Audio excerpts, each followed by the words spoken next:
ఎచ్చర్ల నియోజకవర్గం ఎన్డీఏ కూటమి ఉమ్మడి ఎమ్మెల్యే అభ్యర్థి నడుకుదుటి ఈశ్వరరావు ఎచ్చర్ల నియోజకవర్గం ఎచ్చర్ల మండలంలో అల్లినగరం గ్రామంలో సాయి చెరువు దగ్గర జాతీయ గ్రామీణ ఉపాధి హామీ వేతనదారులతో ఆత్మీయ సమావేశమయ్యారు. ఈ సందర్భంగా ఆయన మాట్లాడుతూ కేంద్ర రాష్ట్ర ప్రభుత్వాలు కలయికతో రాష్ట్రం అభివృద్ధి చెందుతుంది అన్నారు. కేంద్రంలో నరేంద్ర మోదీ అమలు చేసిన సంక్షేమ పథకాలను రాష్ట్ర ప్రభుత్వం పక్కదారి పట్టిస్తుందన్నారు.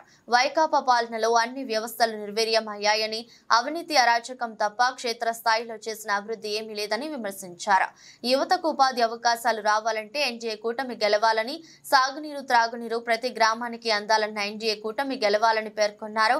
మీ యొక్క అమూల్యమైన ఓట్ను కమలం గుర్తుపై వేసి ఎమ్మెల్యేని మరియు సైకిల్ గుర్తుపై వేసి ఎంపీని గెలిపించాలని ప్రజలకు విజ్ఞప్తి చేశారు. ఈ కార్యక్రమంలో ఎన్డీఏ కూటమి నాయకులు పెద్ద ఎత్తున పాల్గొన్నారు.